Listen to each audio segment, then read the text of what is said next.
Hanging around after last orders,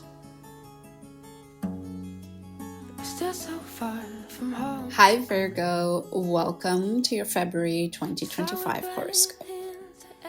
I am giving away a free reading. To enter the giveaway, all you have to do is leave a comment down below about your hopes and wishes for 2025. I will be announcing the winner here in an upcoming video, as well as posting it on the community tab on my channel. This giveaway is open until February 14th. But let's get to February and the astrology for the month. It's a short and sweet month. There are not a lot of aspects happening, but there are wonderful aspects happening. We have Mars and Jupiter going direct, as well as a beautiful conjunction in Pisces. And we actually start off the month with that conjunction. We have a conjunction between Venus, Neptune, and the North Node in your 7th house.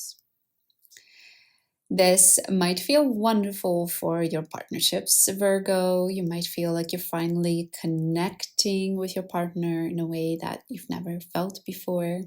You might feel a lot of compassion, love, acceptance for them just the way they are.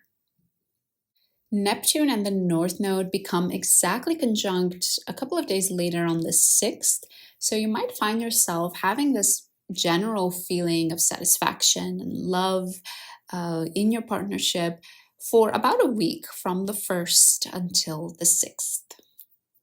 A couple of days later, on February 4th, we have Jupiter going direct in your 10th house, as well as Venus entering Aries, or your 8th house.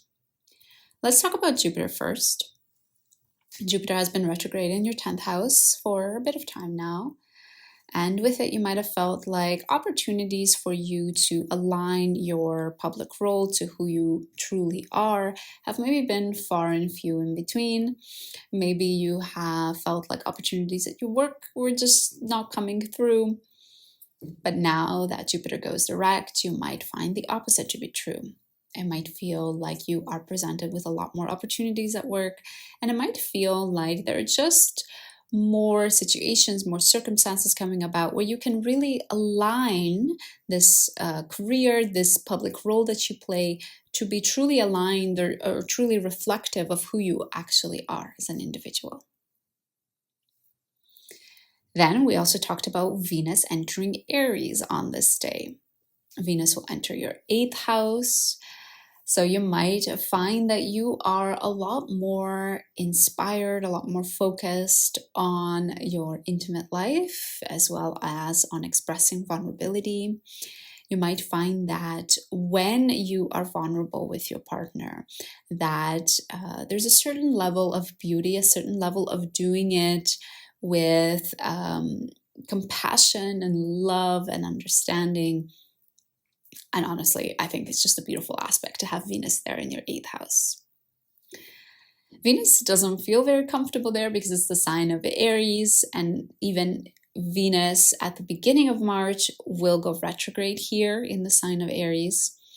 So I would recommend to just be on the lookout, be very attentive to the themes that are coming up when Venus enters Aries.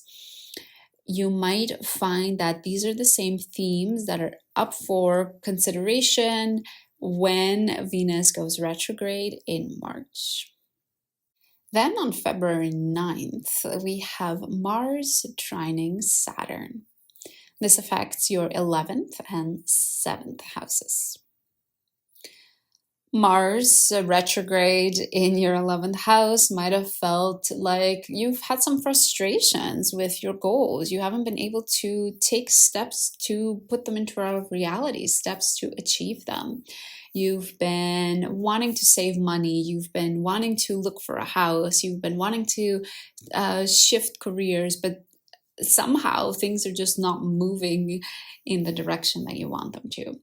Or maybe you have felt like there's been some power struggles, some frustrations, some boundaries being crossed with your friends, with the communities that you belong to.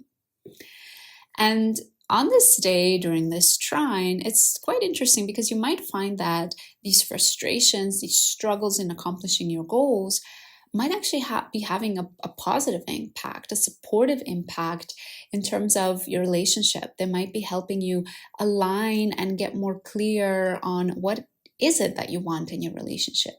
Maybe how does your relationship fit into these future goals? It's sort of this idea of like, hey, we've wanted to save for a house. We're frustrated. We feel like we're just not able to take any step towards there. But because of that, we have to redirect. We have to maybe think in a different way. We have to maybe reconsider, okay, how could my partnership fit into this?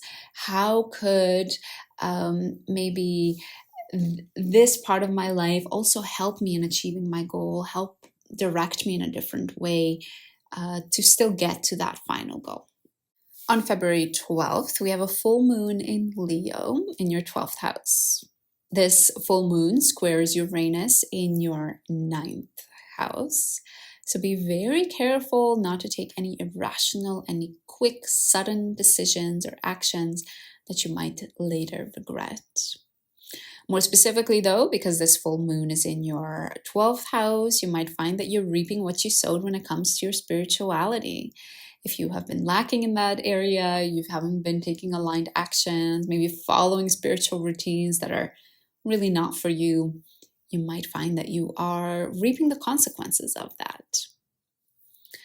I will post a dedicated full moon horoscope coming very soon to this channel. So if you want to learn more about the full moon, then make sure you subscribe. On February 18th, the sun will enter Pisces, or your 7th house. With the sun entering your 7th house, Virgo, you might find yourself a lot more oriented around your partnerships. You might find that your partnerships are energizing you. Spending time with your partner is bringing a lot more satisfaction, motivation into your life. You might find yourself excited to get out of bed in the morning, and the thing that's exciting you is maybe seeing your partner that day or getting to go on a date with them, getting to discuss something fun or insightful with them. Then on February 24th, we have Mars going direct. Honestly, the transit all of us are looking forward to. Mars will go direct in your 11th house, Virgo. And we talked a little bit about Mars already and the effects it has in the 11th house for you. But on this day, with it going direct, you might find that all of that is slowly drifting away. You might find that you're able to set boundaries in your friendships in a lot easier manner. You might find that you're finally able to take steps towards your future goals as well. And finally, we close off the month on February 28th with a new moon in Pisces. This is your 7th house, Virgo, and it's jam-packed. We obviously have the sun and the moon there, but we also have Saturn, Neptune, and the North Node all there in your 7th house. And during this new moon, or I should say this new moon, squares Jupiter, who is in your 10th house.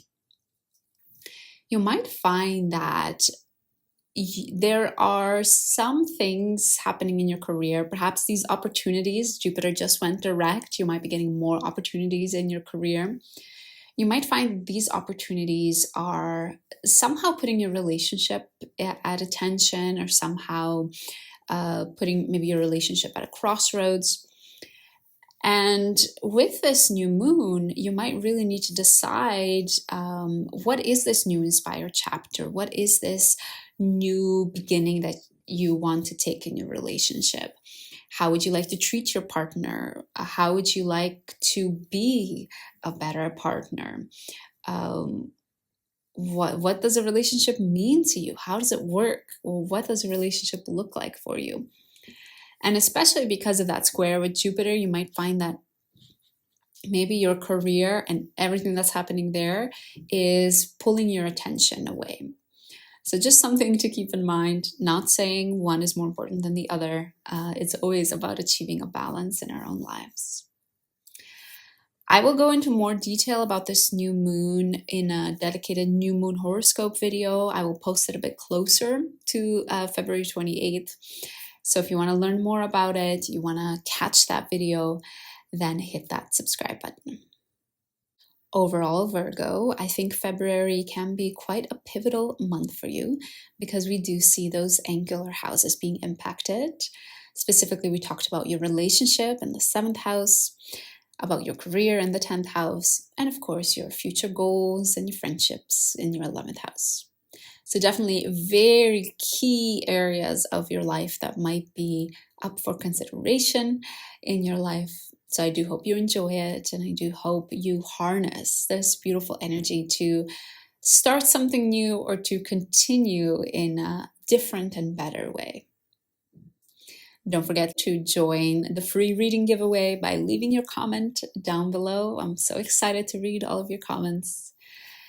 Thanks for joining me, Virgo, and I hope to see you again soon.